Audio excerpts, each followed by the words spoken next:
What's up, gentlemen? And we're live. Aloha. We are boy. live. We gotta go. You know what? And All right. streaming right now.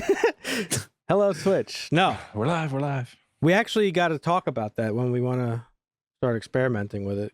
The new year coming up. Maybe we throw in a couple of live streams. You know, Yep. here and Mhm. there. We So should do it. yeah, I don't know. We'll talk about that. What's up, guys? How was your week? It was busy. Mm. Like holiday busy or just Yeah. busy? Just more work busy than anything. Yeah. Honestly. Mine was holiday busy. Mine was a yeah. little bit of both. I've had like horrendous allergies this week. It went from being like cold as fuck, like 30 degrees, to 70 degrees, to literally last night it was like 12 degrees. Now it's 24 degrees. And my nose is just like, yeah, nah, it's over. My nose is like, yeah, I'm no longer going to work for you. So my body's rebelling Mm. against me, Yeah. or the weather, really. But yeah, otherwise not too bad. Folks, this is episode 114. Special day, that time of the month once again. No, I'm not on my period. It is Make Marvin Watch Day. Yes, sir. Luteal, Dan? What's that? I said, are you luteal? I don't even know what that means. Luda. Oh, Jesus Christ. What was I saying? Oh yeah, Make Marvin Watch Day. Mm. One of my favorite movies of all time, When Harry Met Sally. We'll be talking about that a little bit later. Leave a like on the video, folks. Helps us out tremendously. Consider subscribing if you have not done so. We're here every week for the most part. Stick around for the movie review. Dusty's got some news. It's going to be a fun one. What the hell are we supposed to use, man? Harsh language?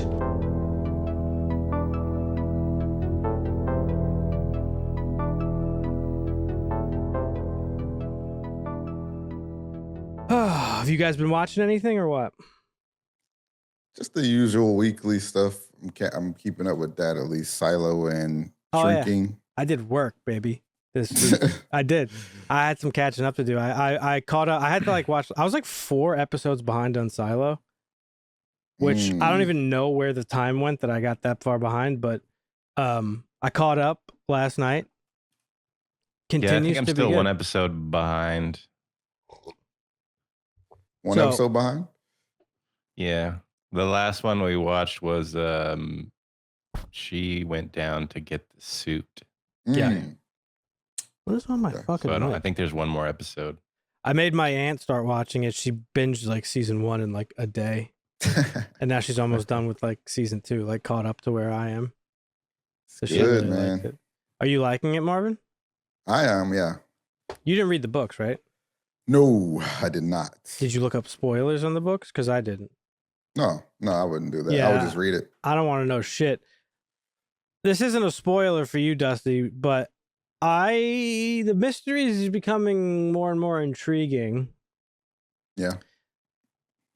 I might be misunderstanding, but I feel like they are spreading crumbs, specifically in the episode Dusty was on, hmm that each silo is pretty much going through or have gone through several similar rebellions. And it seems to be a thing that Yes. happens like every so often in the 150 Generational. years that the silos have existed. But it Yeah. also seems like they basically said in Dusty's episode that there are deliberately built-in systems across all the silos to basically use the down deepers as scapegoats every single time there's a rebellion. And It's in the playbook. Yeah. well, what's his name? The head of the engineer people. Can't think of Yep. his name off the top of my head. He showed her the wall with all the names of the older down deepers who like Yeah. died in rebellions. Rebellion. And Yeah. it said like they blamed us. And then there was a hint of it in the most recent episode in the silo that she's in now when she was reading that little blurb, Marvin. It's not a really Yeah. spoiler. It's just like something that it's a very quick. And I don't know if am I misunderstanding what they're going for here? Like that's pretty much what it is, right? Like Yeah, I think they've hinted at that a couple of times. It's like the working class don't versus the think- ruling class. I is what I'm taking For sure. Yeah. I just don't. I feel like that one that she's in now. Obviously, they won't have a. The rebellion was too much that time. It seems like the Right. rebellions are a little bit smaller, and they always kind of come back from them. But Kind of like what our guy, what's his name, the mayor of the main silo. Tim Robbins, yeah. Yeah, his character. Yeah. That's kind of what he's doing now. He's trying to reel it back in, I Right. guess. Yeah. But it was me. My whole thing was like the fact that I was like, oh, wait, this is a strategy they do. Every time there's like a little bit of an uprising, they do something to blame specifically the engineers. Yeah. Yeah. So, Yep. all right, that's interesting. Makes sense. I mean, you need a common enemy for everybody to hate and be mad at that takes their mind off things. It's a traditional wag the dog type of things. Create an enemy, make it the enemy. Everybody hates the enemy, and then you reboot and reset because that's what Especially everybody's if thinking the about enemy's now. name is Luigi. You know what I'm saying?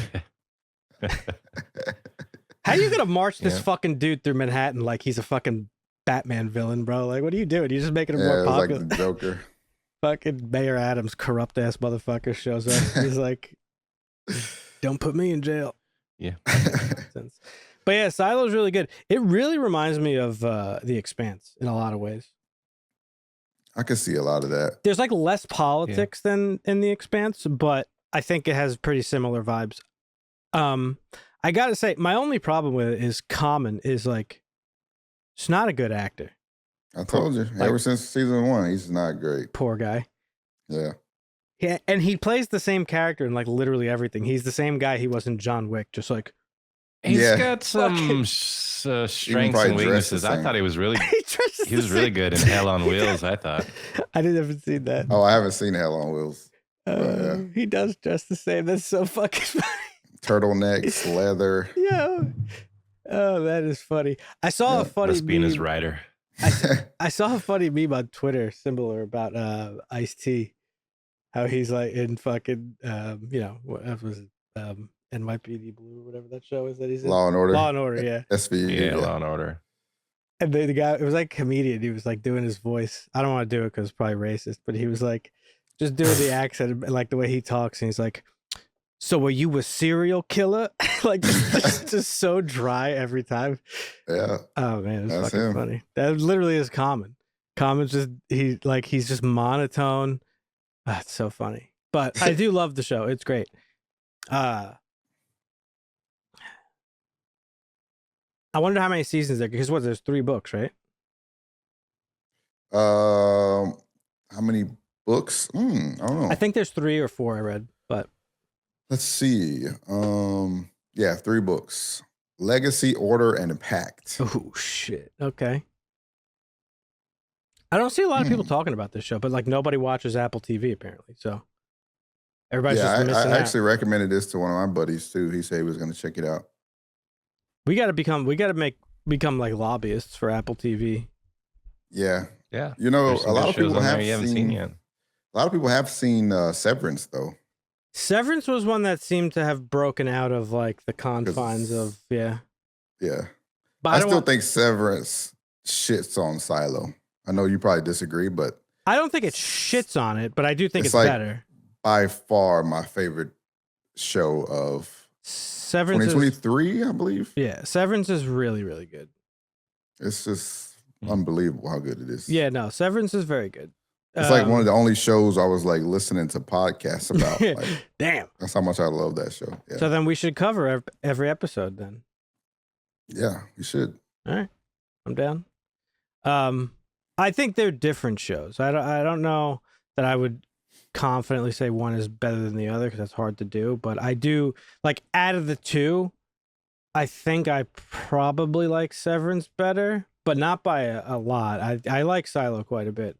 I like the concept of it. It reminds me of like a lot of things. It reminds me of BioShock and like Fallout. yeah, Fallout. It's got like a lot of different Did you? things to Is it. any of those like where it's like separate sections? Like the fucking. Did you ever see the Snowpiercer movie with yeah, great movie. It's got that, like all those Yep. types of movies, I guess. Yeah, and I like how there's like Like, obviously, we in the real world, that's why I said, I'm like, oh, this is clearly like class war. Like, they blame the fucking working class. So it's like, we could tell what that is, but it's not like, to them, it's like not that, I don't think. You know what I mean? They definitely understand that because, like, there's like hints of it, like, what are you guys doing up here? Like, they say shit like that in the show. So I feel like it's definitely there. That's true. They do that. There's like a race, not racism. There's like a classism. It's like definitely like a class, but it's like based on your floor. Yeah. That's true. Yeah. But there's only a couple episodes left now, so yeah. Hyped to see how they wrap that up. What the fuck was that? And Shrinking only has one episode left. Really? That went quick. The last episode is on Christmas Day. Oh. Mm. That show's fantastic. I'm way behind on that. That is my another recent like top favorite of mine. Shrinking. Yeah, that show's great. I just saw Are you guys caught up on Shrinking? I am, yeah. No. Oh, okay. No, I am not. I'm trying to get Christina caught up on Only Murders in the Building. We're on the new season so far. But nice. Yeah, that was good. I saw a thing about Harrison Ford. They were talking about him and like working with him and how like, you know, he's just like a marvel to be on set with and like watch work and stuff like that. But he's like really into the role that he's playing in Shrinking. He got like emotional about it, that he's playing somebody who's like, you know, essentially aging and like losing who he is as a person. And it kind of parallels like his real life because he's old as fuck and like not old as fuck, but he's old. He's older and he's like eventually he's not going to be able to act anymore. Yeah. How old is Harrison Ford? Let's see. He's old as fuck. 80 something. 82. Yeah. So it's like, oh yeah, the character like parallels his real life. He doesn't look 82. I'll tell you that. So I don't know if you guys finished it, but I finally finished Yellowstone. I finished it today, actually. How was it? Did either of you finish it? I haven't watched it since the last one. What was I watched? The snake one, I think, was the last one you watched. No, that was the first episode, right? No, that was like the second or third, I think. Oh yeah, well, it was probably that one. You don't care if I give you spoilers, right? Nope. Okay. And Dusty, I've seen it all, so. I mean, the finale was hilarious. And when I say hilarious, I mean like the last like terrible 3 episodes. Well, okay. I will say this. I hated it less than I thought I would. From the first 2 episodes that we watched for this kickoff for the second half of the season, I was like, nah, this show is fucking done. It's over. I don't know what happened. And there are a lot of moments like that still. But there were also some moments where I got a little choked up. And there was some pretty emotional moments where I was like, ooh. I was like, all right. Because, like, you know, you've been with these characters for the last couple of years. Like, you still have, like, a place for them, right? Despite the bad writing. Namely, like, the bunkhouse people, mostly. Yeah. It was really none of the main cast. What they did with the main cast is a travesty. So, basically, Marvin, what happened, Dusty was right. Dusty called it. He said, like, this show's just going to end on a sour note. They're going to lose the ranch or sell it off. And that's the end of it. And essentially what happens is that Casey, and we find out what his vision quest told him, is that he would have to basically sacrifice the family or the ranch. Right. One of those 2 things. Mm-hmm. And he comes up with the brilliant idea that taxes are only based off of what you pay for a thing. Yep. So they sell off like literally everything they own, their cattle, their fucking tractors, like all this shit. They end up making like 30 million. And there's like a whole episode where they have like this big auction and like there's a huge party on the ranch or whatever. And then he ends up selling all the land. He makes the agreement with Beth. He sells it to the Native American chief guy for $1.25 per acre. Yeah. Which is what the land sold for back when they took the land from his ancestors. Yeah. So they end up selling all their land for like a million acres. Yeah, like $1.5 million or something like They that. got 1.25 million at 125 an Jesus acre. Christ, Yeah. that's an insane amount of land. On by the way. agreement that Jamie gets to keep like the west house that they were building or whatever the fuck. Yeah. And that the rest of Casey. I'm sorry, yeah. And that the rest of the land remains untouched. Okay, so Jamie had a much different. Yeah. Hang on. I'm gonna get to that. It's fucking ridiculous. I just wanted to like touch everybody. They have a funeral for John. It's like kind of lame, and it's like whatever. Casey, that's how he gets wrapped up. Beth and Rip. That's what I was trying to say is like the Colby storyline. Colby and Teeter was way like, it would have been great if they had like been able to focus on that season instead of having to fucking deal with dead John fucking Dutton. Oh, I know. Beth and Rip, they buy a fucking house somewhere in the middle of nowhere that has a lot of mosquitoes and like it's super cold. So like they're just far away from where the tourists go. And they're just going to like live out their days there, apparently. I don't know. Mosquitoes and cold. Find out in the spinoff. That's already a red flag. But the big. That's a dusty grape. There's no way there's mosquitoes when it's cold. No. There's mosquitoes and cold. So like it's super cold in the winter. Oh, I see. Big ass mosquitoes. Yeah, in they the picked summer. a place that's so remote that the tourists won't deal with the cold weather because of the roads and everything would be closed. They just don't want to deal with it. And then the mosquitoes in the spring and summer are also ridiculous. Got it. Okay. But the biggest part of this one, well, it's like 2 episodes, but like Colby, the black guy, he dies. What? Yeah, he dies saving. I'm just now realizing the only black guy on the show dies. That's hilarious. But he dies saving the kid. The one that like Beth adopted, that fucking kid. Oh, yeah. Tate? No, Tate is Casey's kid. So that was Carter, yeah. So Carter. What happened? So Carter is in the barn. You know the black horse, the all black one that like the old man was rowdy or whatever. Yeah, the old man's been trying to like tame him for like 2 fucking seasons. Well, he spills his water, and the kid is like, all right, fine. He goes into his stall when he's not supposed to give him water, and then the horse like fucking goes after him, and he's pinned in a corner. Big dusty gripe. Yeah, he's pinned in a corner, and then what's the guy's name? The character? I already forgot it. Colby hears the kid struggling, says he needs help. Colby goes in, basically gets the kid out of there, takes his place, and he gets stomped out by the horse and dies.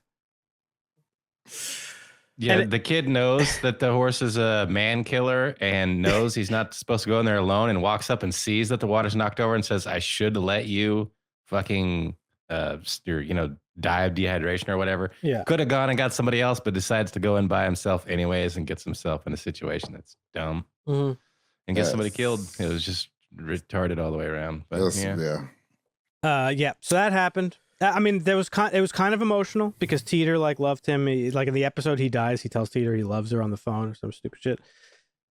So that's whatever. But yeah, the show just kind of time jumps were so ridiculous. Dude, the time jumps were crazy. I hated it. I couldn't keep track. Trying to keep track. You can't keep track of like. No, you don't even understand, Marvin. The last 3 episodes, they don't even make sense. Oh, they just they don't even make sense. You don't know where you are in time. The only like you think you're at the John Dutton death, but then you jump back to where they first left and they just arrived in Texas before the death and nobody knows what's going on and you don't even know what's going on because they don't fucking tell you it's a time jump. It's not like hey, this is a young John Dutton. You can clearly tell that this is a time difference. The only indication the only indication that you get is that Rip is aware, or everybody being aware that John's dead. Yeah. Because for that first 2 episodes, like they were in Texas when it happened. Nobody really knew. Right. They just felt it. Yeah, they felt that shit in the force. Okay, so you're probably asking, what happened with Jamie? Well, Jamie devised like a whole plan to get out of everything. He had like a nice speech that he gave in front of like Congress or whatever. It was like basically feigning innocence. And at the funeral of John Dutton, Beth, her last words to John, his coffin, she says, I'm going to avenge you. And she goes to Jamie's house with like a fucking bat or some shit and a knife. And they just have like this brawl in his kitchen. And I'm talking like the fight she had with the chick in last season. Yeah. On the front lawn. It's like that, but in his kitchen with him. Oh yeah, and he's like on top of the her. land saver lady. He's beating the fuck out of her, and he starts choking her out. And then Rip shows up and saves the day and like tosses Jamie around a little bit and then holds Jamie for Beth to stab him in the stomach. Oh God. So he dies, and then they toss him in the fucking train station, and that's like kind of what happens. It's like, the whole time I was watching, I was thinking of you, Marvin. Your voice was in my head that like the fact that they tried so hard to make Jamie like an interesting villain was so crazy because he didn't really do anything that villainous, honestly. He had like one or two fuck ups that you were like, all right, that you're going against the family. But for the most part, he was always trying to help. And I guess down to the last second of this show, Beth was fucking annoying. She was annoying at the funeral. She was just rude to everybody. Just annoying. So yeah, that didn't really land for me. Taylor put himself in a lot of the end of this too. Yeah, Taylor Sheridan himself was like the star of the last two episodes. Fucking Travis, like. No. He had like supermodels at his house and playing strip poker and like all crazy shit. With Oh Beth, my God. Of all people. With Beth. Yeah. Speaking of, I had a real dusty gripe about that strip poker scene. They're playing Texas Hold'em, her and Travis. And the writing is so bad, they didn't even take the time to get the rules of poker correct. Okay? Oh, really? And I didn't even pay attention. that's 'cause funny. I was half watching. And it's not a fast little thing. It was like literally the entire point of the scene. She's going heads up against him, and two queens come out on the flop, an ace, and then a 9. Okay?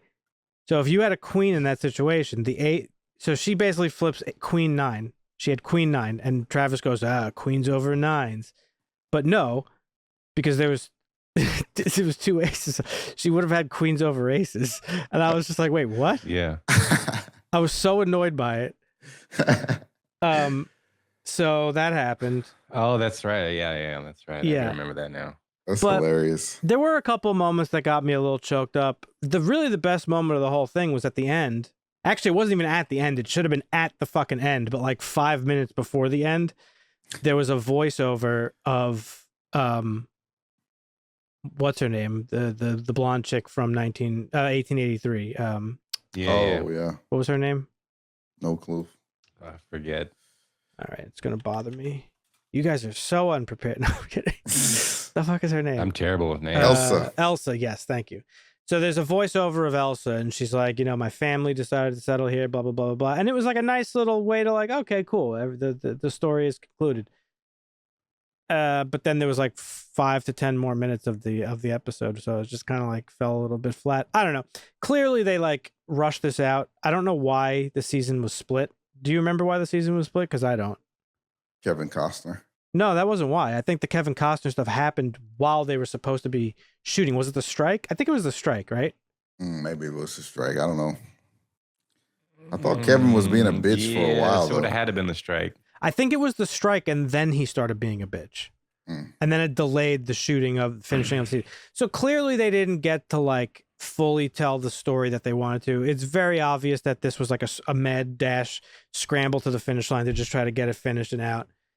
But man, there is just some really bad stuff in there, like just writing wise, acting wise. The guy who plays Jamie, God help me, he is bad. He is a bad actor. Every delivery, I'm just like, oh fuck, like good God, I could have done that better. But the show was good. It had like 2 or 3 good seasons, I guess. Yeah. And there's 300 other shows that we're gonna get of his, so we'll see what happens. I need I to mean, the other watch. ones are I pretty heard good good so far. thing. I've heard some other good things about Landman. Lioness. Oh, I heard Lioness really good. Is good. I have heard good things about Yeah. Landman though. A lot of people were saying it's good. Yeah, That's that out? too. Yeah, it's out. It's It's like similar. Apparently, Landman. It's similar. like oh really? I think he's like an oil tycoon. It's not or something. out, like completely out, but the first few episodes are out. Yeah, Billy Bob Thornton. All Yeah. right, so that's Good for us. Dusty. Have you been watching anything else in particular other than those shows we mentioned, or nah? No, like I said, Christina's catching up on Only Murders in the Building. She's on the new season, so she's where I haven't seen anything yet. And we're trying to catch up on Silo, but staying busy with other stuff too. So no, have Okay. not watched. I mean, Lioness, finished that. Nice. I want to start Landman, but I don't want to start another project without, I'm gonna start Penguin next. get too far ahead. Ooh, yeah. So I'm trying to be calm about it, but I can't contain it anymore. I'm bursting at the fucking seams, baby. You know we got to talk about it. You know we got to talk about that Superman trailer, Marvin. Oh, baby. Did you watch it, Dusty? The Superman trailer? Yeah. Yeah. Okay. Of course I did. I watched it too. Yeah, it looks good. What did you guys think about it? Let's get. I didn't into watch this it as many bit. times as you, but I did watch it more than once. I have no shit watched it like at least 100 times. I'm not even kidding you. I don't see how you watch trailers that much. Marvin, bro. you got to stop it right now. It's Let a me tell you fucking something. trailer. No, this is not a trailer. Listen, I watched. Not only did I watch the trailer 100 times, I spent all day, either yesterday or that day, watching reactions to the trailer on YouTube. Right. So I've honestly, no shit, like have seen the trailer like at least 85 times at this point. I watched so many reaction videos. I believe that. I kind of wished we did a reaction video, but we don't really do that type of content, and it would like suck for us to like scramble and be like, all right, let's do a reaction real quick, like while it's relevant, you know. But it would Yeah, be we could do kinda- that like during a live stream maybe sometime. Yeah. Do a trailer reaction. And I don't know that I'd be good reaction. This one would be a good reaction because I fucking like I said I was weeping. You guys might have thought I was joking. I was like fucking just weeping. Okay. So I have a lot to say about this, but I want to hear what you guys thought about it. Marvin, I need more than just it was good. Looks good. I mean, it just looks good. That's it. You don't have any takeaways. There was nothing about it that excited you. Nothing stands out. What excited me more was what James Gunn tweeted afterwards about the symbolization of Okay. the beaten, battered Superman. That was more interesting to me. Just, I mean, you know, I'm not big on trailers anyway, and I know we're like a movie channel and all this, Hey, yada, listen, yada. But I know. It's okay. Yeah. I don't judge you for it. I hate trailers sometimes. I don't like them either. But sometimes it ruins it. It tells you fucking everything. It does. well, one of the strengths of this trailer was that it showed you a lot with showing you nothing at all. Like, this trailer had a very specific goal, and that wasn't to show you what the movie's about. It's to show you the tone of the movie. And I think it delivered on that very, very well. And James Gunn has since confirmed that everything you saw in that trailer, he says, is probably within like the first couple minutes of the movie. Like everything. Oh, wow. So, That's good. Yeah. So he's like, I showed you nothing. But it was a tone delivery. It's supposed to show you the tone of the movie. I think he did a good job of that, yeah. Yes. I wonder if the actual trailer is going to reveal the storyline or if he's going to keep it unambiguous. I think or if you ambiguous, I guess. I think if you read between the lines, he has revealed what the story's about. He has said numerous times now, like this is about what it means to be a hero in a world where it's not always easy to be a hero. We know about Guy Gardner. We know those Justice League guys, they're all in the same uniform. I had theorized this with you guys months ago that like I think they're like a corporatized group being funded by Simon Stagg and Stagg Industries. Talking about that, yeah. Yeah. And I think Superman is like, I think this whole movie is just going to serve to be like everybody's worried, like, oh my God, there's all these heroes in it, it's overstuffed. I think they just serve to be like, hey, this is why Superman is so much better than everybody else. Like these guys are corporatized scumbags, but he's Superman. But man, what a good trailer. It really was a good trailer. Like there's trailers and then there's that fucking trailer because when he whistled, it happened to work out that like the trailer came out the day after. It was like the exact 2-year anniversary of Emma passing away, my dog. For those who don't know. So it hit a little bit extra, but like when he whistles to Crypto, I knew it. I was oh my God. And then Crypto shows up and he says, take me home. I was like, oh my God. That did hit. That was good. But man, this fucking scene here, dude, when this right here, oh my God, this scene is everything. This right here is just him. That was fantastic, yeah. Like just him fucking being Superman. Oh my God. That was fire. See, that's a slow-mo right there. That is how you do slow-mo. Take notes. Take notes, Mr. You know who. But say his name. Zack Snyder. Oh fuck. He'll not be named. There was a lot of like really good stuff, but The one that really did it for me was this one here. I mean, when they start chanting Superman, Superman, Superman, and you get this scene of the kid lifting the fucking flag and saying Superman, calling for him in the middle of like a war-torn whatever the fuck's happening. Yeah. I literally said to myself out loud, I was like, he hears you, kid. Crazy. He's coming. Oh my God, I'm going to get choked up saying it. Because I think that's a big part of what's going on here is that I have a feeling he intervenes in whatever that foreign affair is, and it either pisses people off or something.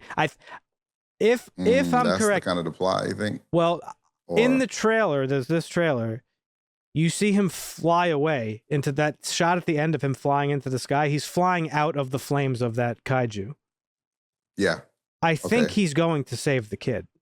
Mm-hmm. So I think he leaves the kaiju to the other heroes, and they probably fuck it up because they're shitty heroes. And that's why he's getting like bottles thrown at him and shit. Yeah. But Dusty, you're being quiet. What'd you think over? Did you like the trailer or what?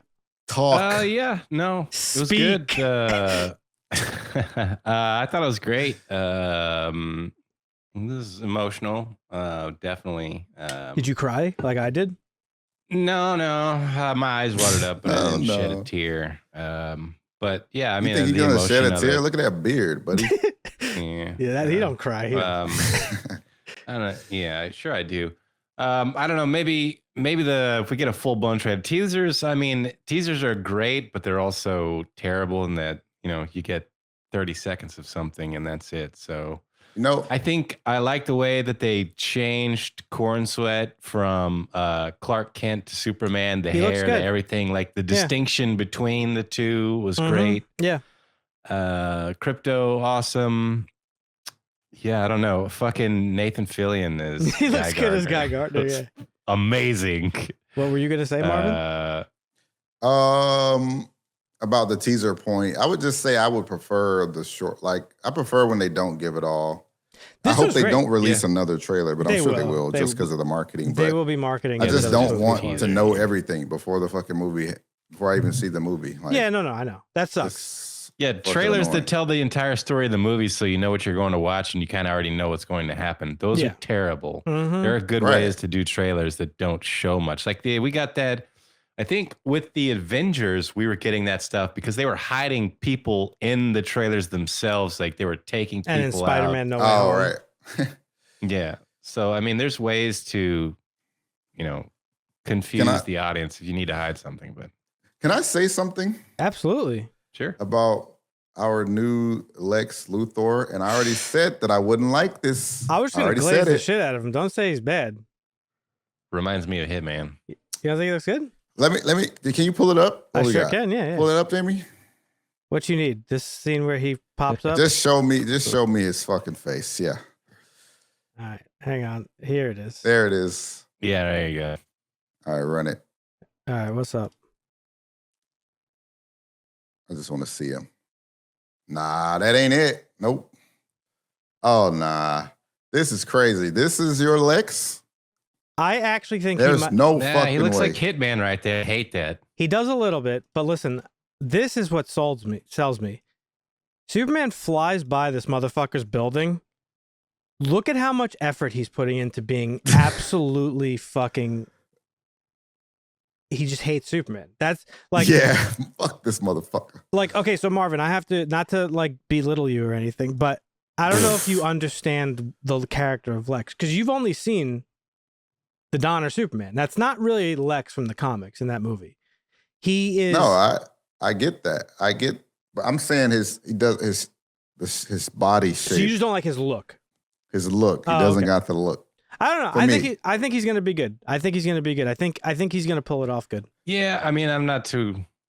Rosenbaum was a skinny guy too, but he pulled off like, and I guess maybe it's because he's in a tux and he's holding that gun that I'm just like, this totally looks like a Hitman movie to me, like Lex Luthor playing Hitman. Yeah, it just looks cheesy. But I don't know. Gene killed it, I think, as Lex. Rosenbaum killed it as playing like comic book accurate Lex. Mm-hmm. So this is the only level of concern I have for the entirety of this film or franchise or whatever is that you've got to nail Lex. And I like the actor. I think he's good. He's been in some good stuff, but I don't know that's fair how he's going to do Lex Luthor. And that worries me a little bit. I think he's going to be good. I mean, James Gunn has to say he's good, but James Gunn's been praising him. James Gunn said like he's going to really like blow your fucking pants off, as is Corn Sweat. So I don't know. I think he's going to be good. I like him as an actor, but we'll see. Look, listen, this doesn't mean the movie's going to be fantastic, not by any stretch. However, I think it was a really good trailer. This is like one of the most important trailers that ever fucking came out in the history of movies. Like, no, I'm being dead serious. Like, if they don't, I know you are. That's why it's funny. No, if they don't get the hype for this movie, it fucking fails, and that means the universe is dead. Everything hinges on this movie. Ooh, yeah. So they had to nail this trailer.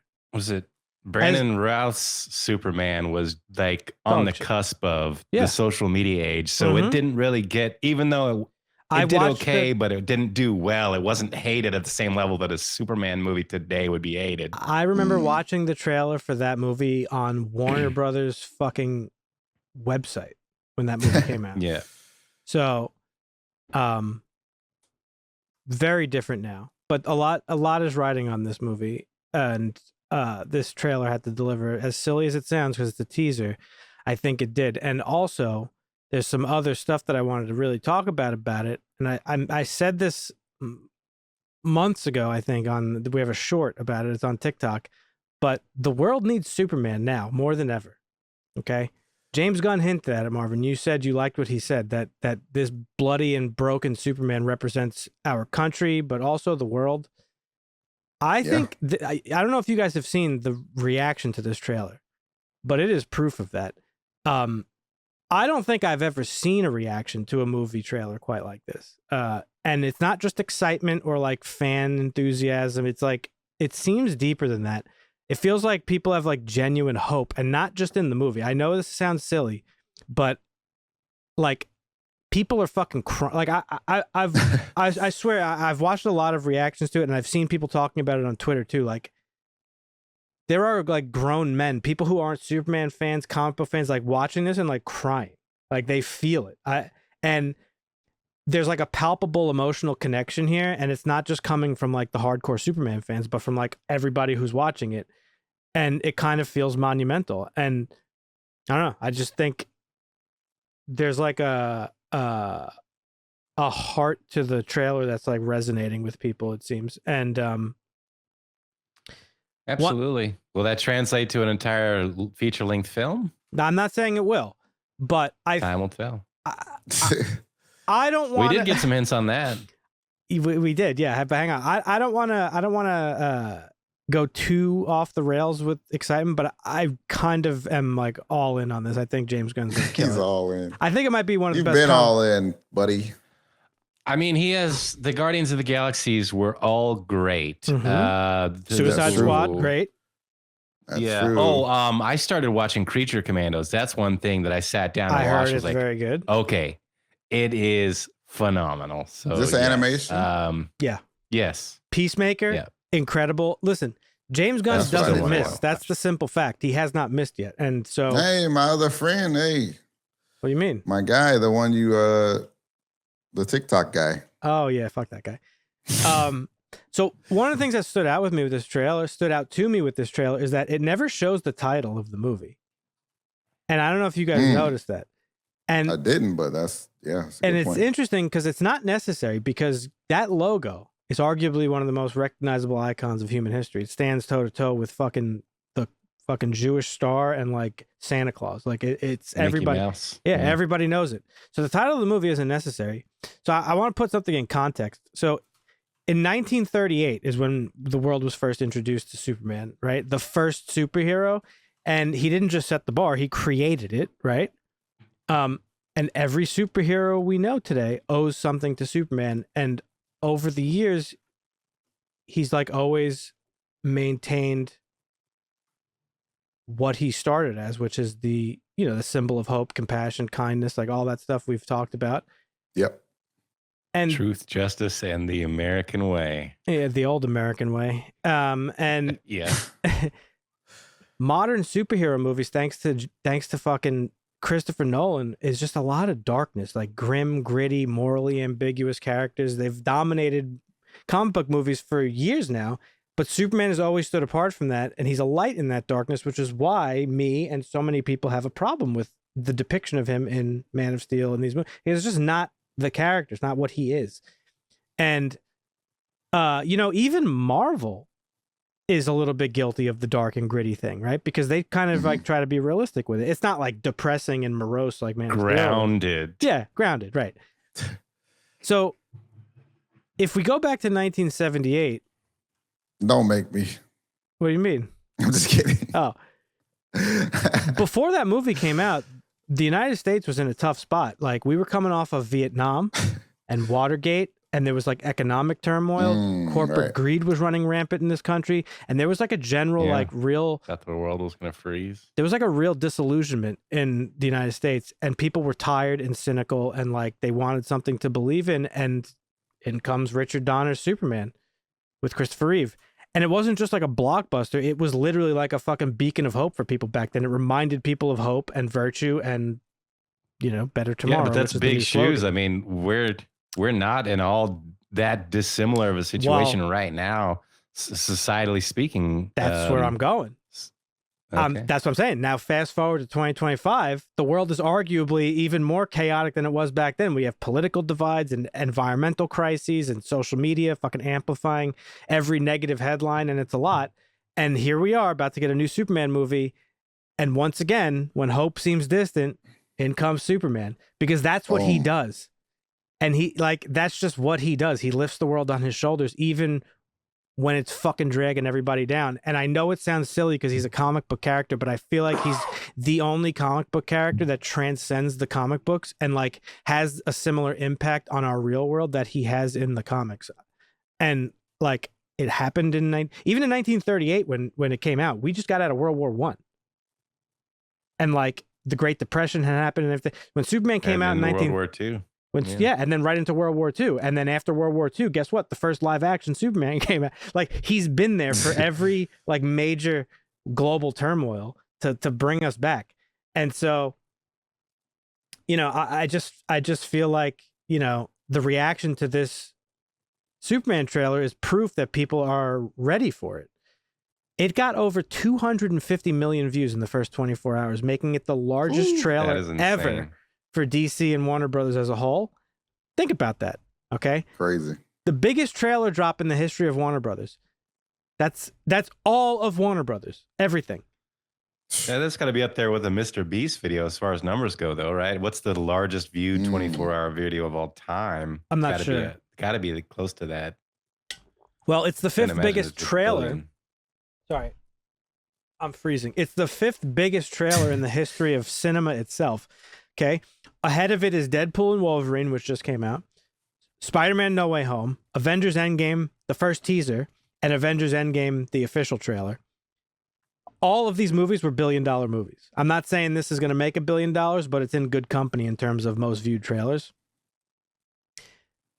And why is it doing so well? Well, because it's touching a nerve, right? The world feels grim. People are down. People want to believe in goodness. Superman embodies that.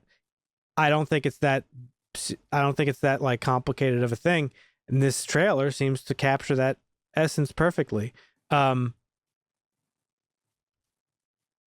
yeah, I don't know. Maybe I'm thinking about it too much, but no, not at all. I think you hit the nail on the head. Like, I didn't cry just because I like Superman. I cried because it's like, so the trailer does a couple of cool things, right? One of the boldest choices, I think, is how it opens. It opens showing him beaten and bloody and vulnerable. Right, yeah. And that means a lot, not just because of the whole like country thing, but like this isn't an untouchable, invincible God that people complain about. One of the biggest complaints is Superman's too powerful. He's boring. He's OP. Well, but for the most part, he is. He's not. When he's dealing with people and stuff. In the comic books, he's not. He gets fucked up a lot in the comic books, and I heard he dies. Well, yes, that did happen a couple times. But it's meant to. He gets beaten the fuck up because it's meant to show how he gets back up, and that's like the whole point of him. Yes, he's fucking strong. He could move planets, but like he still gets fucked up a lot of the time. And this, what it seems we're going to be getting is a Superman who struggles, who suffers, who keeps going anyway. That's what makes him relatable and inspiring. That's what made another one not relatable and inspiring, because he didn't get beaten down and get back up. He went to a church and was like, I don't know if I really want this. So it's a stark contrast. To a church. He did. He went to a fucking church. And what's the second thing we see in this trailer? We were praising it. We see him save a child, not with a punch. Something simple. Yep, not with a massive display of power, but just by shielding him. Okay, shielding her. And that's huge, because it's exactly what Superman should be. Someone who protects and who cares and who puts others before himself. I mentioned the darkness of other superhero movies. And, you know, it's Nolan's fault, 1,000,000%. Dusty made the joke, grounded. What's interesting here about this trailer, too, another thing that stood out to me, Marvel is like solely guilty of this. Marvel takes these heroes and puts them into our world. Mm-hmm. Whereas this, from this trailer, color-wise, the way the camera works, it feels very comic book-like. And it seems like... It feels like the DC universe. It actually feels like the DC universe. It feels like he's taking us and putting us in the superhero world rather than vice versa. I see. And that's why something like Crypto is going to work well, or a kaiju, or things that you wouldn't see in like a Marvel movie, right? Yeah. And I think that's awesome. It's probably more comic booky than anything I've seen probably since the Raimi Spider-Man movies. Which are your favorites, Marvin? Ooh. This has very similar feel to those movies. And I think that's why I hadn't thought about it until just now when we talking about it, but I think that's why Raimi's Doctor Strange movie seemed so like kind of off kilter and out of left field, because it felt very comic booky in a universe that was kind of more grounded, you know. And people were like, "Oh, this is so silly," and it's fucking like, "What are we doing here?" And so I don't know. I'm excited. James Gunn's been clear. This movie's about hope, optimism. It's why it's resonating. It's not about Superman punching through buildings or fucking dominating his enemies. It's about humanity. We do see him punch through some glass. We do see him punch through some glass. And actually, interesting enough, I was reading that he used a special lens, I think probably for the whole movie, that has like, you'll find this interesting, Marvin, since you researched lenses, but the lens has 3 different focal lengths, or whatever the fuck you want to say. So he's literally capturing like background, foreground, and midground like all at the same time. So that scene where it like wraps around him, it has like a very weird effect where he like pops out almost. It's cool. Oh, that is cool. I'll have to find the thing I read about it. Yeah. But yeah, I don't know. Superman could kick ass, but at his core, he's about lifting others up, and that's what makes him timeless. And I know it sounds cheesy because it's just a movie and it's just a trailer, but I think something special is happening here, and it's not just the trailer. It's not just marketing. It actually feels like a cultural type of moment, like kind of what maybe like Barbie was, or when Wonder Woman came out, or Black Panther. Like those were, I would say, big cultural moments. Wonder Woman and Black Panther specifically. And yeah, I don't know. I think it's because he's just not a character. He is a symbol, and like in a world that's like drowning in cynicism constantly, we need symbols like him more than ever. And maybe this movie will just remind us of that stuff. And I don't know. Yeah. It's what makes the one symbol that you could argue is not divisive in any way, shape, or form. What'd you say, Marvin? I was just saying your excitement is making me more excited for this. So well, that's good. I'm excited because I love Superman, but I don't know. I've seen people react. Go watch some reaction videos. They're like the most random people on the planet are like crying. I don't know if they're just putting it on because it's like a reaction video, but like people seem to be genuinely affected by it in a positive way. Yeah. So I'm thinking like, you know, maybe the movie could just, because like the world sucks right now. If you go on social media, it's like just vitriol constantly on Twitter, back and forth about everything. You can't have an opinion without getting fucking shit on. And it's like, there's just so much negativity about everything. It's not just politics anymore. It's everything. I go on like hockey. Everything is political now. I go on hockey Twitter. It's like, man, I can't believe Kreider was scratched today. Yeah, because you're a stupid fucking like. It's like, what the holy shit? That's just all it is. That's amazing. But yeah, I don't know. Need a healthy scratch Adam Fox Maury. 47 games without a goal. What the hell are we doing? Maybe this movie will remind us what we can be individually and collectively, because that's what makes Superman not just relevant but essential. And I really do think this movie is going to usher in like a new age of comic book movies that will redefine the genre. Like we had the MCU like redefine the genre for a time. I think this is the next defining moment.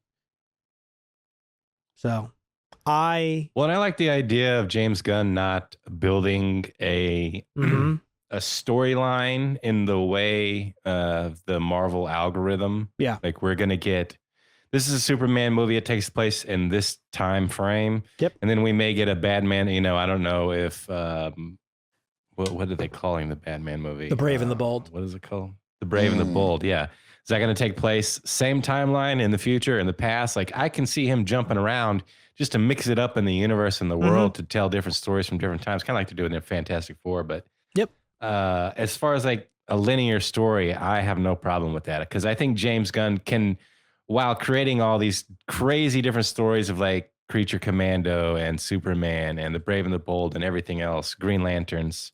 Yeah. While they're all going to be different and it's not going to be one linear storyline, they will weave in and out of each other. And I think he will do that very well. So that's one thing I'm excited to see what he does, is a freshness and a step away from the Marvel algorithm and how they fucking make movies. Yeah, I agree. Algorithm. Man, this image of this kid just fucking hugging. I mean, it just doesn't get better than this. Look at this. Crypto. Fucking, it just really doesn't. Like, drags him home. It's so good. And there it is. Like, that's Superman, man. There it is. It's just, that's so good. The kid raising the flag is just, that really fucking did me in. Look at this. Superman. Yeah. He hears you, kid. Don't worry. He's coming. He's coming for you. Yeah, that does hit. It's a little bittersweet because I loved Superman and Lois so much. And I'm upset that Superman and Lois didn't get wider recognition purely because it's a show on CW. Yeah. Well, that's what happens when people like you shit on shows that are on the CW sometimes. Well, but I was just going to say, Superman and Lois also makes Superman more grounded in a way. Like, it's a more grounded show. There's like crazy shit that happens, but it is done in a more grounded way. This literally feels like a straight up comic book movie. Like, just pure comic book fun, color, whimsy. Like, that's what a comic book movie should be, in my opinion. But let's get back to that. We were just talking about that. Enough with the realism. We did it. We got it. Yep. We got it. So, I don't know. That's my thoughts on Superman. Let us know. Bring back ungrounded films. Please, God. I want to be taken to a world of fantasy. Real life is shitty enough. Yeah. Yeah.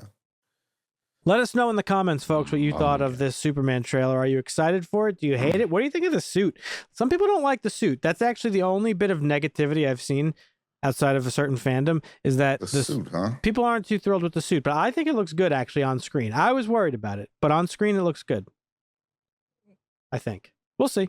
Well, we've talked about this before. We've had this conversation, tights, no tights. I think we were looking at Superman and the trunks. No, we weren't looking at Batman. As far as the history of the suit. Oh yeah. We talked about that a little bit a while back. I'm a fan of the trunks. Me too. Like the trunks. Me too. And David Cornsweat recently, he said he fought for the trunks. James Gunn apparently was like, I don't know, should we do it? Well, apparently Cavill did too, but he didn't win against Snyder. There's no way Snyder vetoed it anyways. Snyder had a very specific vision for that fucking hunk of trash. I mean, movie. So hunk of trash. Yeah. But yeah, all right. Well, that's my thoughts. I cannot wait. I wish I could hibernate until July 11th. But that's how I used to feel as a kid. When it was around Christmas time, I'm like, oh man, if I could just hibernate for the next 2 weeks. If I could just go to bed, that'd be good. Well, I guess we could use that to transition into the news, Dusty, because you have one of your stories here about Superman. Sorry if I stepped on your toes once again, but that's fine. Bring us into the news, Dusty. Well, James Gunn was doing a press event with Comic Book, and they asked him about the length of this movie, And he said, well, under 3 hours. And he also said under 2.5. So we've got this movie is going to be somewhere in between 2 and 2.5 hours, or 2 hours and 20 minutes. Down for that. Go. Probably 2:15, maybe 2. Okay. 2:15 with credits would be just fine by me. I'll sit there for 3.5 hours if this movie's. I know you will. I don't want to. Hey, Endgame was long as fuck. Did you feel Endgame's length? No. Yeah, but that was like a payoff from a buildup. This is, True. This is also kind of a payoff from a buildup, because the payoff is we haven't gotten a Superman movie. Superman movies, yeah. The payoff is that we haven't gotten a good Superman movie or a Superman movie in like 50 years, 20 years almost. Well, 40. Yeah. Count fucking Superman Returns. Okay, that was 2006. Not the best movie. So, like, in reality, what is going on with this mustache here? Hair right here. What is that? My mustache hair. The reality is, like, the last good Superman movie was Richard Donner's Superman 2. Like, that's it. Yeah. So, yeah, I'm thirsty, baby. Superman 3 is fun. But it's bad. Funny. But it's bad. Yeah. The Richard Pryor. What is that? It's one of those. That's that one. I have actually seen that, I feel like. Have you actually? Yeah. I remember Richard Pryor doing something with a supercomputer, right? Is that one? Mm-hmm. Yeah. Yeah. Changing the weather and blowing shit up. That's right. All right. So yeah, we got a 2.5 hour runtime, maybe. hint on the length on that. But anyways, yeah. Oh, this was a funny one, I thought. Disney is actually profitable now. I think Max was the first one. WB was profitable streaming. We were talking about that there. They had a couple profitable quarters. But Disney, they recorded their first ever quarterly streaming profit, a meager $47 million. Who the fuck are these people? Made. Those are the heads of, it says right there in the tagline underneath. Dana Walden and Alan Bergman. Yeah. All right.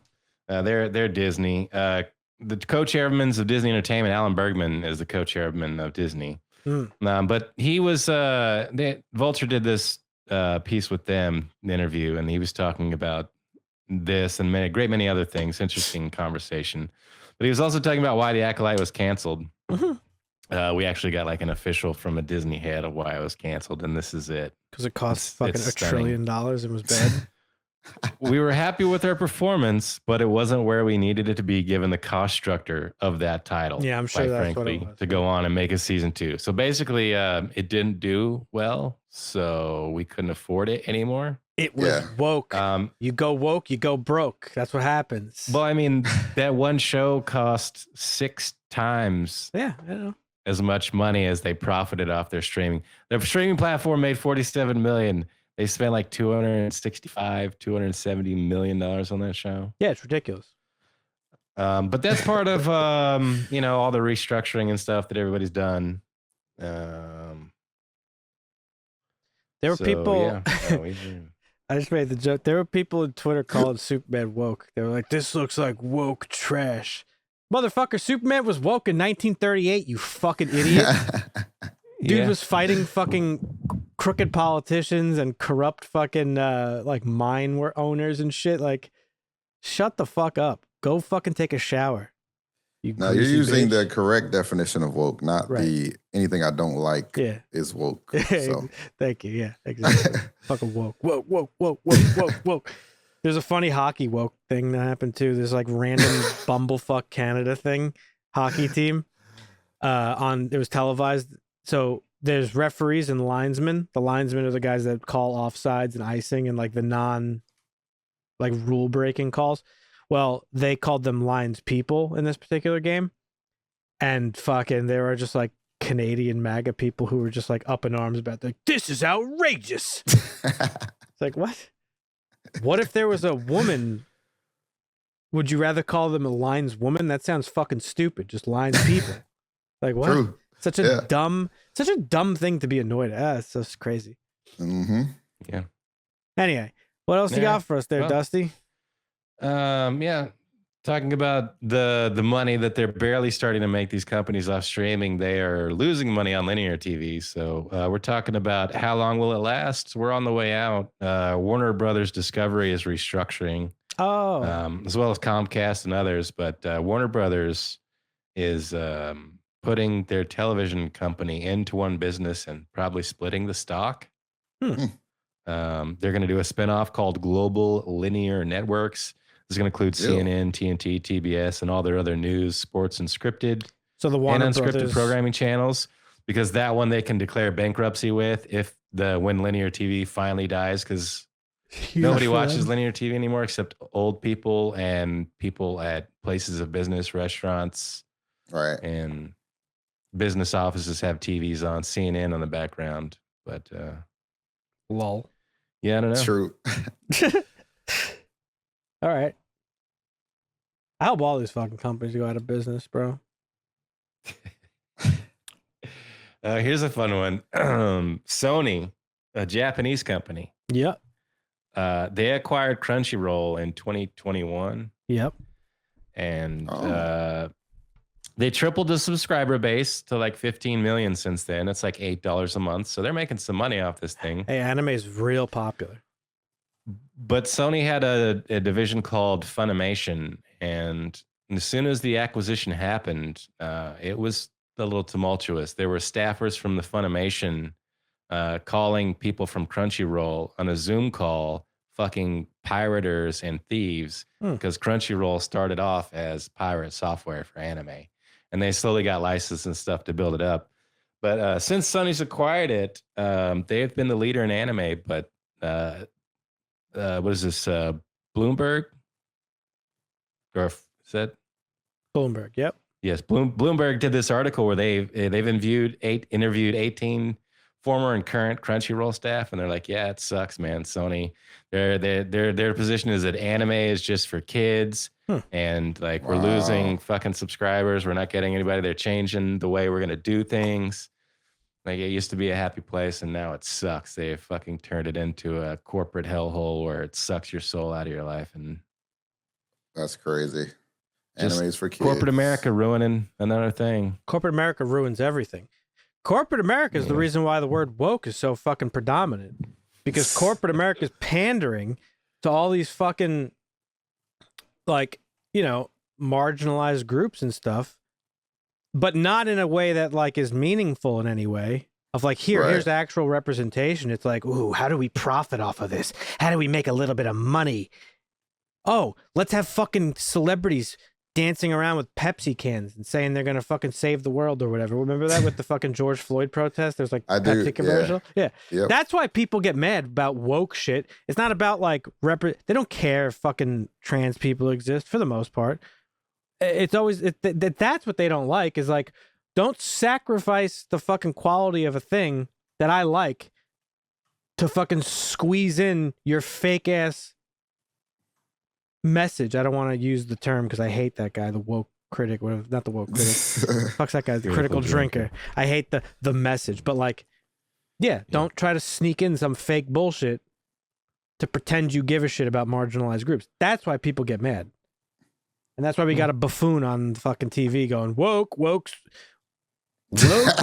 is bad. Like, it's just fucking saying woke over and over again. And then the fucking richest man alive retweets it going, yeah, like fucking God almighty. Elon. Welcome to the oligarchy, Marvin. We're in an actual. We're in deep. An actual. We were already in one. No, I know, but now it's like completely out in the open.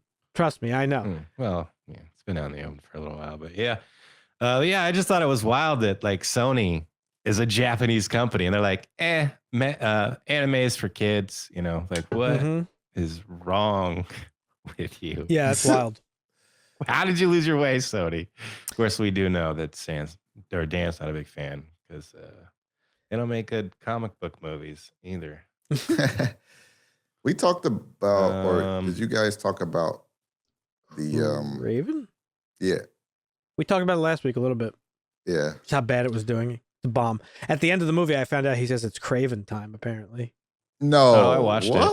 Does he say that for real? Or was that memed? Wait, what does he say? It's Craven time.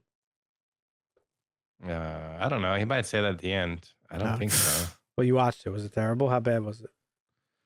No, I mean, I watched it last night and I kind of fell asleep on the couch. So I finished it, I think this morning, or was it the day before I did that? I don't remember.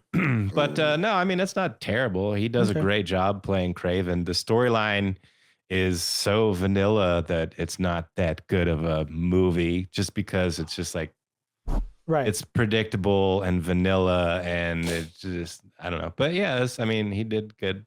Okay. There's some decent acting, some decent scenes. I enjoyed it, but yeah, I don't know whether I like that or Venom Let There Be Carnage better. I'm not sure. They're both Sony movies. They're a fun watch. Okay. Or they're fun to fall asleep to. Yeah. One or the other. They're fun to just not pay attention to at all.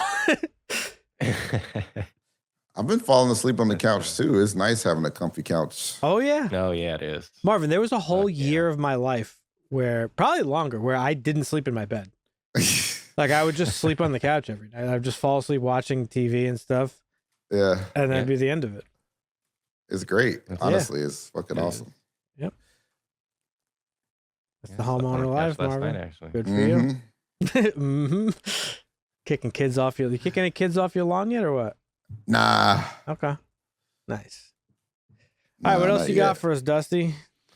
All right, well, we got I think one last piece here. Well, hang on. Is this the transition piece?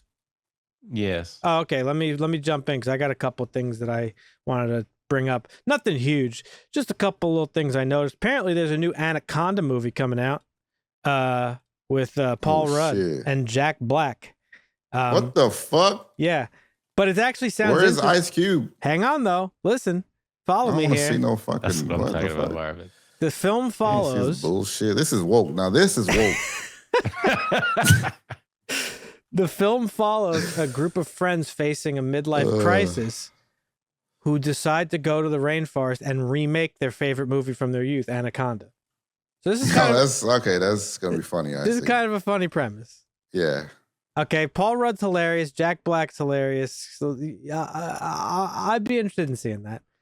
And then Paul Rudd is so funny. Paul Rudd needs to be in the 3rd season of Shrinking. I think that would just be amazing. You think they so? Need to make that happen. Yeah, that would be pretty funny. Okay. He's pretty good in Only Murders of the Building, season 3. Yeah, he's great. Oh, he's in it? Oh, shit. He was in season 2 also. Spoilers. No, was it season 2? He was in both. Spoilers. So we're also getting a new Mummy movie. This time Let's go. From Blumhouse. Oh, shit. And the reason why I wanted to talk about it is because our boy Lee Cronin is directing it. Is that our boy? Well, we thought he was. This will be unlike any Mummy movie you ever laid eyeballs on before. Quote. April 2026. I mean, that could fucking mean anything. So I thought Tom Cruise couldn't make a bad movie, but he redid The Mummy and just ruined it. That's true. For those of you that don't know, Lee Cronin was the gentleman who directed Evil Dead Rise, which we all liked. He's our boy. I've backtracked a little bit and said that wasn't really the best Evil Dead movie. It was a decent horror movie, but not a great Evil Dead movie. It's the most profitable one they ever made. That I believe. Hole in the Ground, not great. We watched that. Yeah, that was the dumb one. But he can make a movie. So Hole in the Ground we thought was... It was okay. We thought it was It had some potential. It was creepy. Dan hates that. It was creepy. When we say that. Yes. He hates when we say that. Yeah, I mean, everything has potential. Promising. Listen. Promising, but fell short. Yeah. Yeah. So that's coming. And the last thing I wanted to talk about, this one is actually interesting. I'm surprised you didn't get wind of this, Dusty. This has like Dusty written all over it. So apparently James Bond is stuck in a war between Amazon, who wants to make the next James Bond movie, and the Broccoli family, who currently own the rights to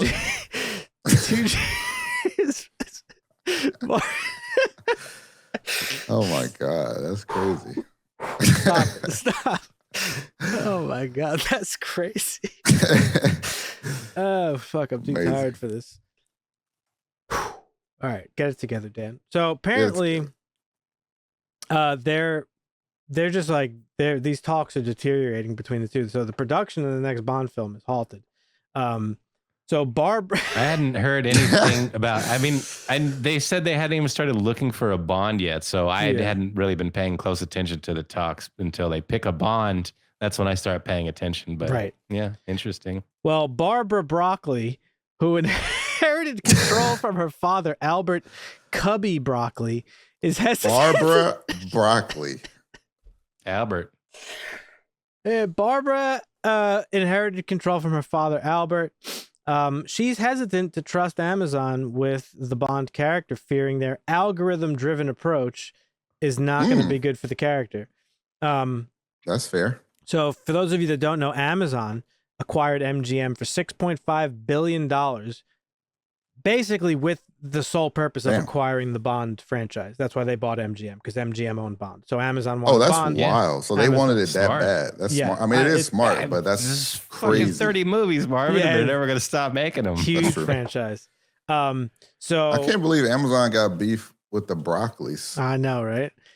So their plans for Bond-related content are now being stalled by the Broccoli family. They're basically just worried about like how Amazon's going to handle it. Well, didn't Amazon have MGM when they made the last one? I don't know if they did all of. I don't think so. I'm not sure. But as you just said, Dusty, with no script, story, or a new Bond actor in place, the future of the Bond franchise remains uncertain. This was an interesting read, though. I was surprised. I mean, imagine you just have that much money, you buy a whole fucking movie studio just for one franchise. Just for one. Yeah. I mean, it's a big profitable franchise, but for sure, that's just crazy though. Wow. So yeah, I do think it is cool though that this is basically a war between traditional Hollywood filmmaking and like new data-driven streaming focused approach, which is like Silicon Valley bullshit.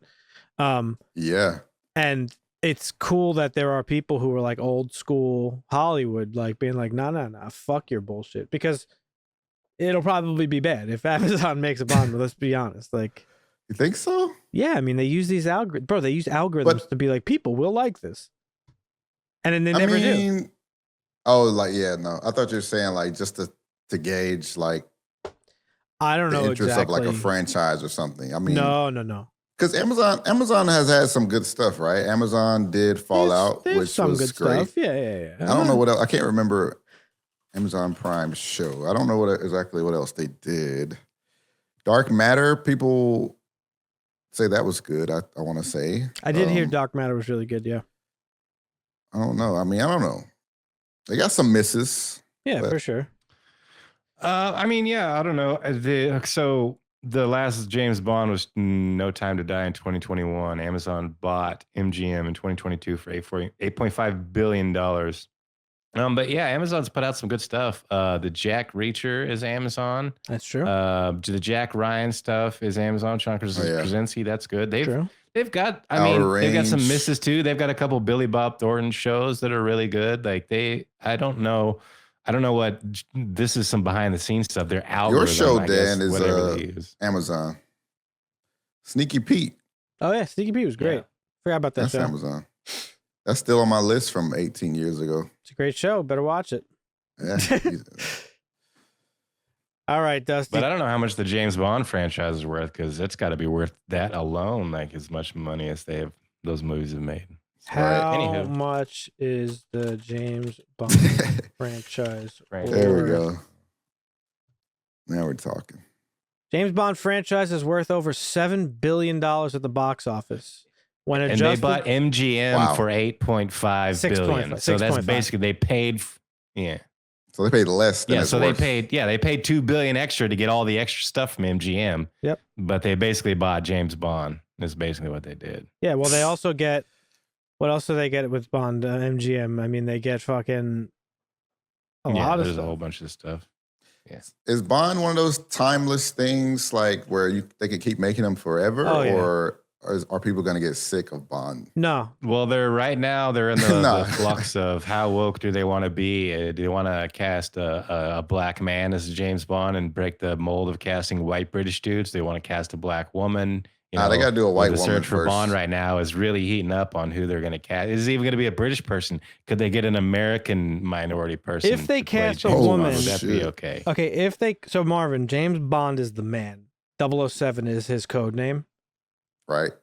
If they casted a woman, I'd imagine it would be just a new 007. Which would send people into the fucking stratosphere for sure. Because British people are very anti-woke. They hate that shit. Yeah, I've Europeans are bad with the woke shit. If I just still want Idris Elba to be Bond. I think he was born to play Bond. I don't care if like it's a black guy. We're talking about a fake character. Don't give a fuck if it's written white. No fucks given. Don't care less. He's a fucking swaggy British guy. Unless it's Suave Superman. womanizer that kills the bad guys. Yeah. That's Unless what, Marvin? That's what the people want. I said unless it's Superman. That's true. That's true, Marvin. Got him woke. There are just Yeah, some race yeah. swaps that shouldn't happen. It is what There it is. Yeah. Hey, how would you like it if a white guy played fucking Martin Luther King? Yeah, there it is. That's like the fucking comment Classic. everybody gives. Yeah. Yeah, that's Um, the classic. all right. Anyway, bring us home, Dusty. Make a non-binary alien a female. All right. So anywho's, well, we got Billy Crystal. Speaking of Apple TV shows, this one feels a little bit like Shrinking. Supposedly pretty good. Shrinking but serious. This is about a therapist struggling with the death of his wife. Shrinking's Must pretty connect with fucking a serious. troubled youth patient. Yeah, but I know what you this Wait, feels is like it- a is lot the same? more of a dramatic Yeah. show mean. No, I hear than you. the levity that because Shrinking has a lot of levity in it. Mm-hmm. Oh, yeah. Some was just flat out hilarious. 'cause but did you Jason say Segel that- and Harrison Ford? Did you say that the show you're talking about now, is also about a therapist dealing with Yep. his Yes, wife that died? Billy Crystal plays the therapist. He's That the struggling with the go-to? death of his wife, and he's trying to connect with a troubled youth patient, and the drama ensues. I've not Nice. heard basically about the the same. show. It's basically Shrinking, but literally Shrinking but serious. Like Yeah. it's the same shit. Yeah, Struggling youth is I forgot his name, but Yep. from Shrinking. Yeah. Not the first yeah. time. Well, it's the kid and his daughter both, like, because she's Right. dealing with the thing too. Yeah. This will not be the first time Billy Crystal has played a therapist. Let's not forget his wonderful role in the Harold Ramis directed Analyze This and Analyze That. Yeah. Great Never movie. seen it. Yeah. You've How never could I seen forget those it movies? if I've never seen them? Oh man, we got to make you watch those. Those are great. He plays a Yeah. therapist who is hired by Robert De Niro, who's a mob boss and having like a crisis, like he's having like an anxiety Panic crisis. attack. He's having like panic attacks and stuff. So he hires Billy Crystal to be his therapist. It's so funny. Oh, it's basically shit. like a comedy version of Sopranos. Yeah. It's so good. Yeah, this is actually a rare TV hire for Billy Crystal. He did Soap, which was a parody of soap opera shows from like the 70s to the 80s. Oh, I'm not familiar with that one. I haven't seen him in a while. Okay, hang on a second here. Yep. The house is not burning down. That's good. Let's go. I don't know what Saved. Christina was burning out there, but it set the smoke alarms off. All right. All right. So So Billy yeah. Crystal in a TV show. Yeah. Yeah, Cool. in a TV show. He's only really done one. He's done a couple of like he'll show up in a TV show, but most of that stuff is like animated voice acting, and he'll do one episode or two. So like Yeah. he's never really been in a TV show except for Soap, which is a parody of soap opera, which was hilarious. I don't know if you ever saw that, Dan, but Haven't. yeah. Anyhow, All right. Billy Crystal. Billy Crystal, Crystal. Making who a is the comeback. star of the movie we're here to talk about today, folks. Is that it for the news, Dusty? That's it. All right. Thank you so Nice. much for the news. That's right, folks. It is that time. Once a month, Dusty and I take turns picking a movie that Marvin hasn't seen that we think he should have. This month was my choice, and I chose my second favorite movie of all time, When Harry wow. Met Sally. Yeah. Oh fuck! I didn't know this was so highly revered. Oh yeah, you did. I said it. Oh fuck! No, I'm just playing. Yeah. So can men and women be friends? Well, that is the question posed by When Harry Met Sally, the movie that redefined the rom-com genre. Oh really? Oh yeah. So When Harry Met Sally is about two people, and you guessed it, Harry and Sally. They start off as road trip enemies. They become friends. Eventually, they turn into something more. And it's a classic rom-com that's left its mark on pop culture thanks to some memorable quotes and iconic scenes and that question about relationships. In fact, most of the nonsensical, I guess, idioms you have heard about relationships probably stem from this movie about like, you know, high maintenance women and can men and women be friends and like all those little things like that. We got director Rob Reiner. I don't know who this is. I thought you was talking about Rob Schneider. Let me see, Rob Reiner. But bless his heart, I had to unfollow him on Twitter, man. Let's see. Oh, he wrote Misery, or he did Misery, or what? He did, Yes. yeah. Fire. I love Misery. Oh, that's funny. Oh, Stand By Me. Oh, Yeah. wow. He's a heavy hitter, Marvin. He's an icon in Hollywood.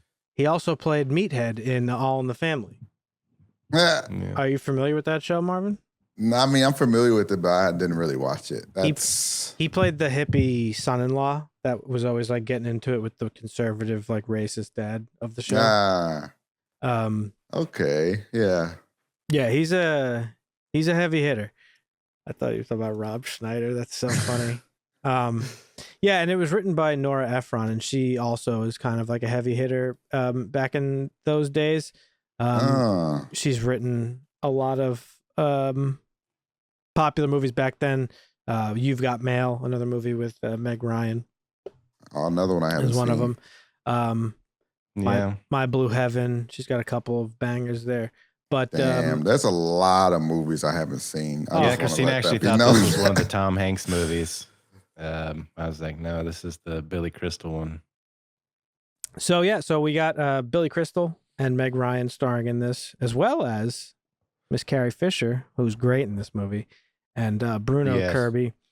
And yeah, it's just the story of two friends who basically become. Oh, that was Carrie Fisher? There's a lot of 80s tropes in this. Yeah, her friend. Holy crap, that is Carrie her. Fisher. Yeah, she's actually unrecognizable kind of in this.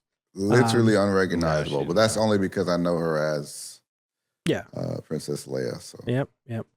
But yeah, let's get into it. Marvin, what'd you think? This is your first time watching it. Yeah, first time watching it. Actually, I watched it with C, and it was also her first time watching it. She thought she had seen it, but she was confusing it with something else. Okay. We thought it was, we enjoyed it a lot. Good. Yeah, I thought that Billy Crystal was hilarious. I feel like, what's his name, gets a lot of influence from Billy Crystal. What's the guy I'm thinking of? I just had his. Who are you thinking of? I'm looking it up right now. I feel like Vince Vaughn gets a lot of influence from Billy Crystal. I don't know why. I kind of get that, like the dry humor, maybe. I could see that like fast, witty, type of thing. Just like kind of monotone delivery for the most part. I can see that. Yeah. Oh, he was huge in the 80s. Rob did a lot of writing for him, actually. Yeah. This movie was, it was good all around. I don't know why I hadn't seen this one, but again, there's a lot I haven't seen. So okay, yeah, I mean, it's endless. Yeah, this movie, I mean, it flipped, like I said, the rom-com script sort of by. Yeah, I mean, it literally redefined the genre by ditching the fairy tale fluff that was very popular and pervasive with rom-coms prior to this. Fair, what do you mean by that? Because I don't know the history of rom-coms, so you might have to break that down for me. Basically, like they were very like fantastical, if that makes any sense. I don't really know. Romancing the Stone. No, that came after. It's. Was that after? I think so. So they were more cheesy, like It was just like old Hollywood. It was just like very like just fantasy romance. So it was like the Lost City, but like not the parody version. No, I don't mean fantasy like that. I mean fantasy in terms of relationships. Oh, just like They just like weren't okay. realistic. Yeah, very movie I stylized. see. So like this, objectively couldn't like Dusty Gripes. There's no way that they're Yeah. gonna do that, and that's gonna happen. Is there any older rom-coms that Hollywoodized. I have seen, you think? Not that you would have seen, probably not. No. Yeah. But yeah, so I just don't have a gauge, so that's why I was asking. yeah, those older ones were like way more of just like Gone old with the school, Wind. like no, that's not a rom-com. That's like a fucking drama. Oh yeah, it's like yeah. That like transatlantic, just old Hollywood type of stuff. But this, went with Transatlantic. What do you mean by that? that old style Hollywood type of speech where they talk like this and everything's all No, crazy I was and blown just- out. Yeah, I was Isn't just kidding. Isn't that called transatlantic? Yeah, I was just making a joke about the transatlantic slave trade. Oh fuck, I missed that one. Sorry. It was a good joke. Good joke. Sorry, I'm a little tired. Speaking of slaves, you know what else is woke? Harriet Whoa. Tubman being in Civ. I told you I can't wait to play Harriet Tubman Yeah. and have an army of colonizers. Yeah, that'd It's be gonna be great. great. Yeah. Railroad. But yeah, so this took just a more grounded approach to the genre and made it feel more real. So It felt very. I mean, it felt real. Feels real. felt pretty real. Yeah. I mean, yeah, Because- I think it felt pretty real. And it's not about love at first sight. It's about love over time, and it's really about how Building a relationships relationship. evolve. Yeah, exactly. And thanks to Nora Ephron's writing, very sharp dialogue, as you noticed, makes every conversation in this kind of feel authentic. Oh yeah. And Harry and Sally aren't perfect characters; they're flawed, which makes them relatable to us. And that wasn't Yeah. always the Mhm. case in rom-coms back in the day. I'm glad you said that about this, because the dialogue in this is like what almost perfect dialogue feels like in a movie Natural. compared to Yeah. some stuff we've seen. Like if I compare this to the movie that you hate, Dan, with Sydney Yeah. Sweeney and the other guy, like Yeah. then I would say that movie is fucking terrible. Well, but now you get my point. that's like comparing like No. some shit to the Mona Lisa. Like it's like Well, no, that movie know? was like literally written by like a fucking AI. But yes, you're right. Like this is the type. Like it's not a fair comparison, but I do see why now that you would say that movie is trash. okay, well that's good. But compared to this, which is like All right. like I said, Yeah. you can't compare everything to like I the don't. top greatest movies No, of all time. I don't. But you got to remember, this movie has influenced Yeah. everything that came after it, almost like for the most Right. part. So it's like, when you break away from that, it's like super noticeable. Yeah. Yeah. Like some of the most highly regarded rom-coms ever took a note Right. from this movie. So I don't know, that movie, the one you're talking about, I can't remember the name of it. It's so bad. I It's can't just- remember the name of it. The movie's just about the fact that she has huge tits. Like that's all it is. It's just the writing was so terrible. But Dusty, hit us. What do you got going on here? What do you think of this movie? This is a great one. You've seen it before, obviously, right? Yes. Yeah. I don't know how many times I've seen it, but it's been a long time since I have seen this one. But yeah, it's a great one. This is it goes everywhere, man. It's got some dialogue where you're like, holy shit, that's kind of toxic. But that's the way it was a little bit back then. You think so? Really? Like, what are you talking about? What example? I didn't notice anything like that in this. I mean, I don't know. I guess just compared to what is considered toxic today, like I guess some of the ways he Yeah. like talks about women, but I think that's actually one of the cool things about this movie for the time that it came out in 1989. It kind of like challenges those gender roles where she's like a pretty strong character, I would say. as a female, and like yeah, I mean, and he challenges her early on, like when he gives her the compliment of, you're an attractive woman, and she's like, oh my gosh, don't come on to me. And he's like, what do you talk? I can't just like give you a compliment. But she also challenges him, and so like sure, that back and forth is kind of nice, and it's woke, I guess, by today's standards, but like, is it? Right. I mean, I wasn't talking about that in particular. No, I know. Yeah, I mean, I don't know. This is this is a great movie, and this is about a relationship over time where you didn't see that, or maybe I don't know, maybe he did see it in the beginning, and he just didn't want to realize it until they actually got together. Well, yeah. I mean, because he got in the car with her, he had a conversation with her. He said she was attractive. Obviously, shows interest, but just wrong place, wrong time type deal. You can run into that with like, I've known Christina for 23 years and we've been dating for 1. Yeah. Well, that's a long relationship that we developed that finally turned into something like, I can totally relate to this movie. It's, well, I mean, after a while, it actually hits different now seeing it in the relationship I'm in, and that how a relationship develops. Hit the nail on the head. I mean, that's literally what this movie's about. It's about how it's like time and a place type of thing, Right. The central question of the movie, as I said in the beginning, can men and women be friends? This is really the heart of the movie.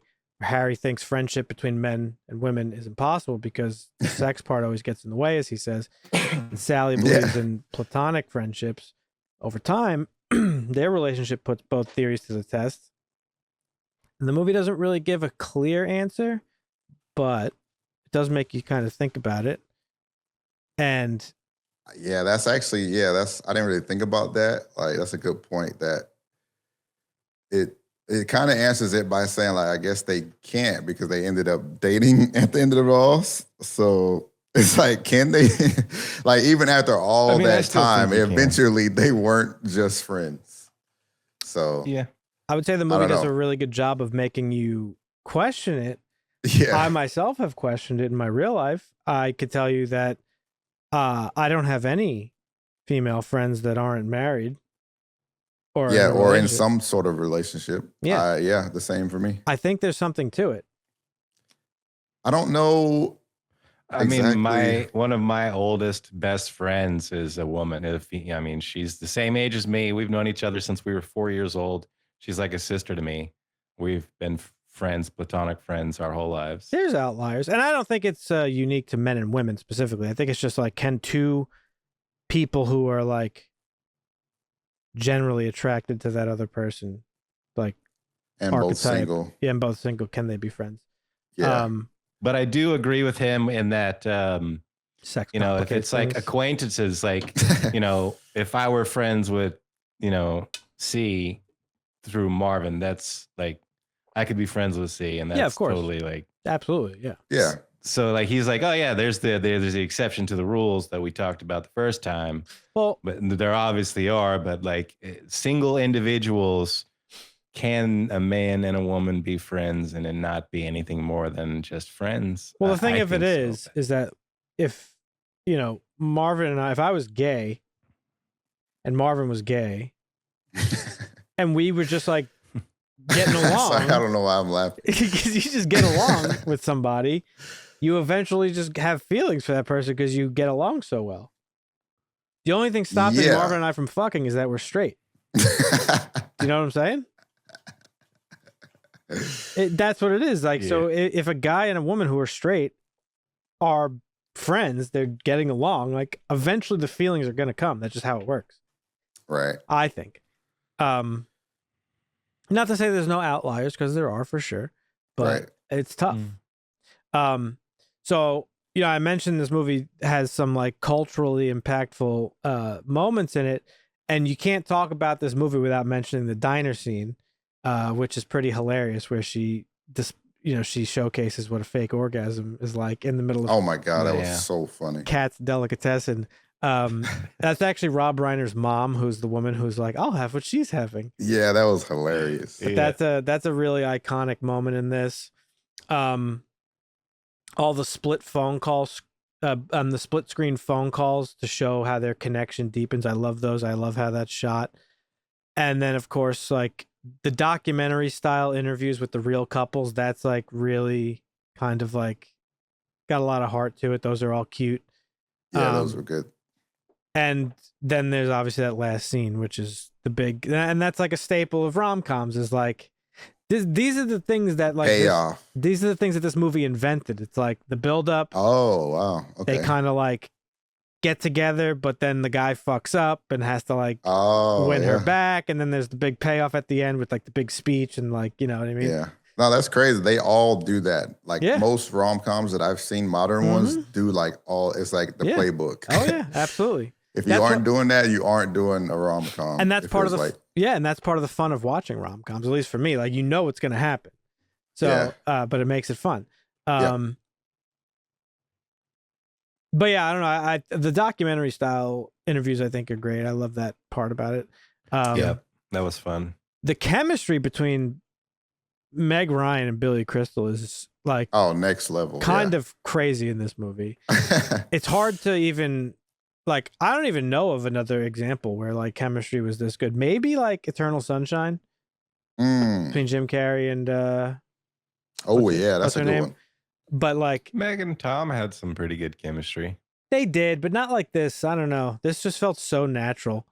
I think they're literally like magic almost in this movie. Like the whole friends to lovers arc, really, they sell it a lot. And it's a lot of the I got baited too in the movie. Like, did you? Just when they met the first I think it was the first 5 years where they were both traveling and flying. I was like, they're gonna get back together now. Like, no, nope. Just kept getting baited. Nope. Yeah. I always find that funny every time I go back and watch it, because they have like no recollection of it, and it's like it was only 5 years ago. Like, I remember. I mean, I guess. Oh no, they definitely both remember. They just were like pretending coy, to not. Yeah. Because once you're in another relationship and all that, it's like it's like. Yeah. And then she tells the guy, and he's like, "Well, what did he do?" Like he's trying to figure out like what they did together and all that. So what exactly happened? What exactly happened here?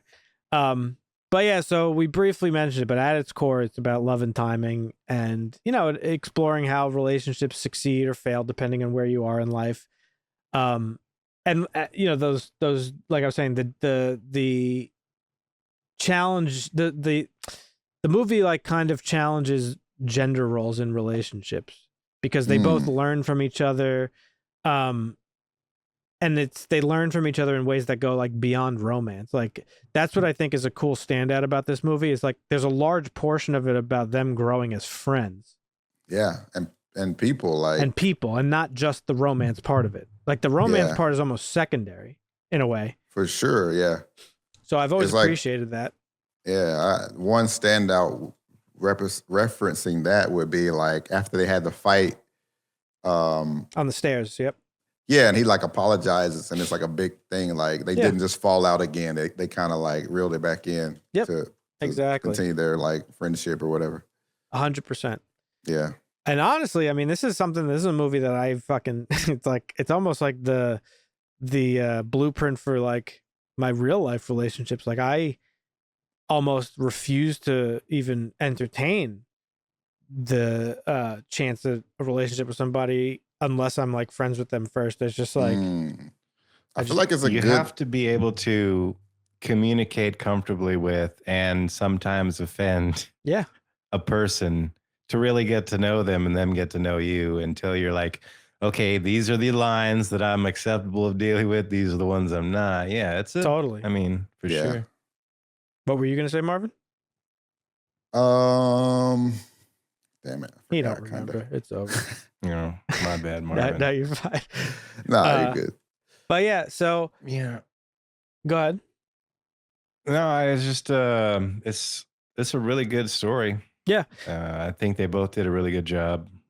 Well written, well directed, and the cinematography was good too. I actually like scenes were all set up great. Yeah. Oh, I'm glad you said that. One of my favorite scenes, and it was a simple scene, was when they were on the phone and the shot of them like them two together on the bed together, and then them split on the sides. I was like, this is a fucking awesome. When they were scene. watching Casablanca.